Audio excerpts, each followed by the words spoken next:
that he wanted to use his YSL label as a vehicle to make all of his friends and family millionaires. Oh God! So he went on to sign his day one friends Gunna and Lil Duke, later on with the likes of Lil Keed, Lil Gotit, and Yak Gotti joining the label, along with a number of other signees who aren't really that relevant yet. Now that article goes on to repeatedly describe YSL as a family, and most importantly going on to suggest that at this point, they don't engage in any extracurricular activities. Now to me, this would suggest that the YSL movement represented Young Thug's genuine efforts to create a legitimate business, putting on all of the people he grew up with, taking them away from the risks of the streets or crime for good. With That's dope, YSL bro. is a family, not dissimilar to how Thug kind of described the— Shout out Thug, bro. Free Thug, bro. Imagine you got the bag and then you put everybody in your hood on in the trenches. That's dope, bro. That's some real shit, bro. A lot of people won't do that. I done said that before, bro. That's some real, yeah. What it is, YouTube, man. Back with another little video today, you feel what I'm saying? We got something a little different. We got the formation of Young Thugs, YSL, you heard me, man. We gonna see what this little video talking about before we start. You already know what the business is, though, man. Like the little video, share, subscribe to the channel, smash that little bell. Let's dive straight to the business, man. Let's get it, bro.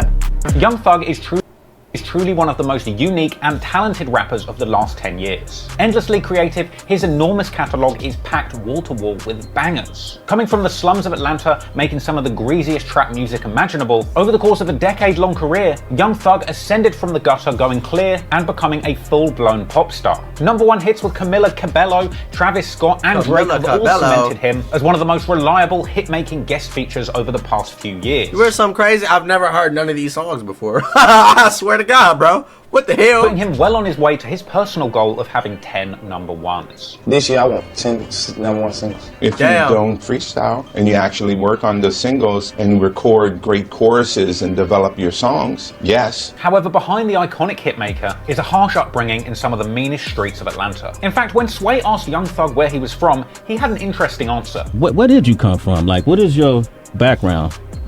Like, man. Okay, what's man? What? Man, we came from the street. Don't tell me like goddamn. Yes, Thug says that he is truly from the streets, having been shot at and being the shooter. I don't got shot. You know, everything that happened, it don't been both ways. Robbed, killed, got shot, stole. You know, everything. All those people. And sure enough, here Thug is in the trenches before the fame, toting straps, wiping his nose, and teaching infants how to throw up the blood sign. Oh, right now in the trenches, keep pistols. Oh, like you know, all day, now wipe your nose, nigga, no. Wipe Big B. They got the baby doing it. What the fuck? So Thug really did come up in these streets. But what streets specifically? Well, Thug himself originally hails from the Jonesboro South projects, which were actually demolished in 2008. Young Thug described the slum-like project where he comes from in a Fader interview as nothing but roaches and rats. In fact, Thug has even referred to the area where he grew up as Little Haiti or just Haiti due to its crumbling resemblance to the developing nation of Haiti, with Thug even making a track called Haiti Slang and actually naming one of his own daughters Haiti. But even more significant in his music is nearby Cleveland Avenue, which intersects with Jonesboro Road, and thanks to Thug, over the years has become one of the most famous streets in Atlanta trap music. So according to Thug, Jonesboro Road and the surrounding areas are so rough they resemble an undeveloped economy. And with all that in mind, it's no surprise that Cleveland Avenue has been a gang stronghold for several decades. Sometimes referred to as Bleveland Avenue due to its long-running association with the Blood Gang, who famously replaced the letter C with B, you know, because they hate Crips so much. And Young Thug has apparently been associated with the Bleveland Avenue Bloods from way back. Hell, if anything, it looks like Young Thug really boned up on his blood homework, because he's known to throw up so many blood hand signs in quick succession that it might as well be sign language. Now they were at the chit chat. She got rabies. Oh my God. Oh, that chit chat they got. Now, hey, Brody on some Naruto shit. What the hell? I can't even do half of that shit with my fingers. My shit gonna start cramping up. I'm gonna start hurting like this and that. Hell no. I don't know how people be doing that shit with their fingers. Like, fuck. Like, damn, you feel me? Bloods, who run the block that Thug comes from, is a crew by the name of Raised on Cleveland, abbreviated to ROC, or the Rock Crew. Sometimes it's restylized as RO5, once again replacing the C because they're Bloods, with other alternative acronyms for ROC being offered by Thug in an early Fader interview, including Rich Off Crime or Ready on Command. Basically, these are some serious Atlanta goons who are not to be played with. In fact, a 2011 bust on the Raised on Cleveland gang saw for the first time part of their operation exposed for the whole world to see, with US Marshals and and an Atlanta police gang unit conducting a major sting operation on the gangbangers in Cleveland Avenue and the surrounding areas. This operation took 8 alleged members off of the streets, along with the seizure of 2 cars, $10,000 in cash, 4 guns, and drugs apparently worth 50 racks. Now, it's not quite a BMF level operation, but it's certainly proof that the criminal underworld of Cleveland Avenue is definitely active when it comes to trapping. And this is the environment that Young Thug and his team came up around. In fact, old videos of the Rock crew chilling on their block around 2009 still circulate on YouTube today, showing Young Thug running through the streets of Atlanta, surrounded by his homies back when he used to go by the name Lil Jeff, showing off his unusually fashionable drip and clowning his homeboys for secretly photographing his unusual white boy swag fits. His white boy, hey, that is a white boy fit. I ain't even gonna lie, that jacket, that look like one of them football boys in high school though. Play with me, man. You know what I'm saying? Hey, he said Lil Jeff. We already know who the real Lil Jeff is. Hey, rest in peace, Bloodhound Jeff. He the real stepper in the streets. He got it. I don't think anybody else had that name Lil Jeff, bro. I swear to God, bro. No disrespect, bro. Nigga white boy swagging, right? Stand on one time, let's just let lady folks see what you doing now. Drill. Yeah. You check him out now. This is what he does. He's on his phone, but he's taking pictures of me at the same time, you know what I'm saying? In fact, in a kind of unusual uniting feature, it would appear that the Rock crew would all identify themselves by wearing matching Rockefeller jeans. I ain't shit with the Rock. Where's the Rockefeller jeans? Let my boy Lil D get on there. What you call the whip time of the dish? Rockefeller is. Are you sure that ain't Rockaware? Am I tripping right now? What the hell? Is there a brand name Rockefeller? Let me know. My fault. Anyway, Young Thug and his affiliates have gone on to pay homage to the Raised on Cleveland crews in music. YL Stunner had a project called Raised on Cleveland. Lil Keed had a whole mixtape series titled Trapped on Cleveland. And there's a number of interviews with Young Thug early in his career where he discusses being part of the Rock crew, describing it as more like a family or even a religion. Now, at a certain point, the rapping guys from Cleveland Ave started referring to themselves as YSL rather than the Rock crew. Now, if you ask the Atlanta police what YSL stands for, they would say Young Slime Life, an official set of the Bloods in Atlanta. But if you ask Young Thug, especially on camera, he'll tell you that YSL is his record label, Young Stoner Life. A totally legal enterprise that he uses to legitimately, as he says, hire hundreds of members of his own family. In fact, in a since deleted Complex article titled Inside the Snake Pit, The Rise of Young Thug's YSL Label, Young Thug explains how YSL operates unlike any other label in the music industry and is in fact a genuine family. Now, in this long, rambling and kind of strange article, we don't get that much of a substantial explanation as to how YSL conducts their operations very differently to any other record label, other than the fact that Young Thug seems hell-bent on giving legitimate jobs to his friends and members of his immediate family by the dozens. The article did go on to explain that after his 2014 single Stoner picked up steam in the industry, Young Thug got on the radar of big-time rap label 300. Now, at a certain point, talk of Thug getting his own record label came about, and weirdly, when it came to setting up his label, one of the only questions Thug really had for senior decision makers was, how many people have you made a millionaire? Thug would actually go on to say that he wanted to use his YSL label as a vehicle to make all of his friends and family millionaires. Oh God! So he went on to sign his day one friends Gunna and Lil Duke, later on with the likes of Lil Keed, Lil Gotit, and Yak Gotti joining the label, along with a number of other signees who aren't really that relevant yet. Now, that article goes on to repeatedly describe YSL as a family, and most importantly going on to suggest that at this point,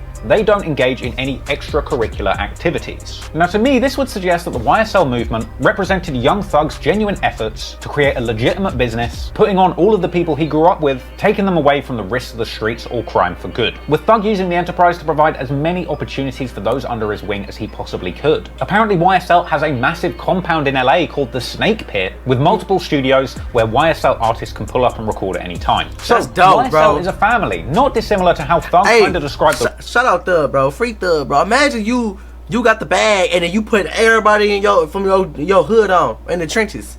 That's dope, bro. That's some real shit, bro. A lot of people won't do that. I done said that before, bro. That's some real talk, bro. That's something I want to do. I want to put all my peoples on here, everybody get to the bag, and not even have to be stressing about it, not even have to sit there and be working, breaking their back for it, you feel what I'm saying? Because there's a million ways to make money in this world, bro.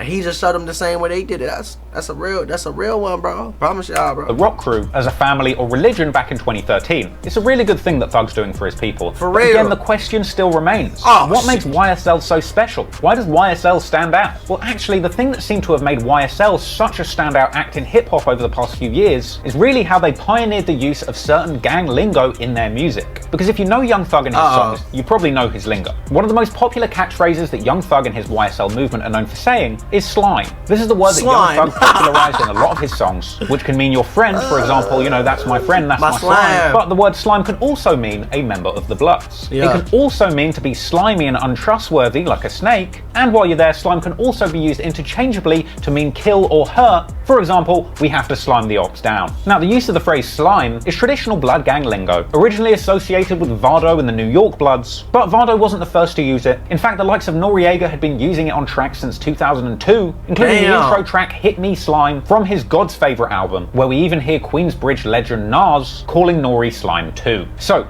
being a Blood straight out of Cleveland Avenue, the word slime was apparently part of Young Thug's lexicon from an early age. But Young Thug seemed to be the first person, at least in the modern music industry, to make this slime blood lingo a big part of his persona. In fact, if you know Young Thug's catalogue well, you'll know that the majority of the imagery and artwork that surrounds his music is all slime and snake themed. Thug would actually later go on to tell Sway in an interview that he felt he found the secret formula when he realized that he was the first rapper to popularize the use of the phrase slime. I know slime is like, it's like, I never seen no one in the rap game that really named themselves or been so-called slime. Now, Thug explained to Sway that the meaning of the phrase slime was to mean untrustworthy. Xing out. It's like, okay, you and me best friends, me and you hit a lick, we get 20,000, I cuff 10,000 and be like, it's only 10, you know, just like slimy. Slimy, slimy. But he also enthusiastically denied it being a gang term. So that's not a gang term or nothing? Nah. No? Gang? Gang, G-A-N-G, yeah, gang. No, okay, I'm just no. There's not actually that much consensus on the exact meaning of slime amongst the YSL crew. Lil Got It defined slime as another name for the YSL crew themselves. Slime, YSL. You know, slime, you know, stone life, you know, successful life, you know what I'm saying? Folks be saying, folks on me, be YSL, like, they slime like. But Got It also denied slime was a gang, once again echoing Thug's earlier comments that the YSL team are a family. We slime, I don't know about these other niggas, but we slime. It's YSL shit is a family.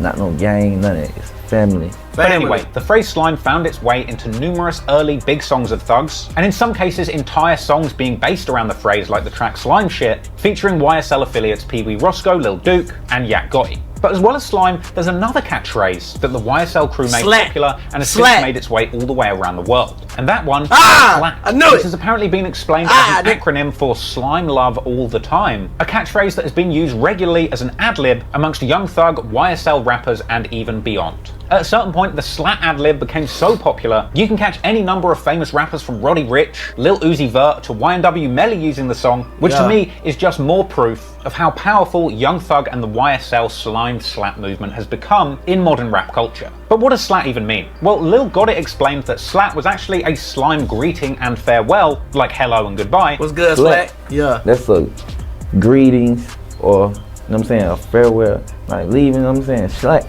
And I tell you what, at a certain point, Thug's comments about YSL being a religion really start to ring true, because in one of the most cult-like practices of the YSL crew, apparently, upon joining the label, all signees are required to receive a SLAT tattoo on their nose, wipe, and finger. Because we can't forget that other catchphrase popularized by Young Thug and his YSL goons, wipe his nose, a slime-affiliated term associated with killing. E.g., we have to wipe that op's nose, a phrase which can be heard as early as 2014 on the Metro Thuggin' track, The Blangwitch. So anyway, that's the YSL. Hey, the way he be saying it, we gotta wipe the nose, SLAT. He be sounding like the police, I swear to God. Their complex background, history, and language. So I hope you can fully understand and appreciate where Young Thug and his YSL crew are coming from. As Thug said, YSL is more like a family than a record label. Problem is, as members of the family grow up and make that transition from the streets into the legitimate music industry, unfortunately, those street beefs can still come back to haunt you. On God.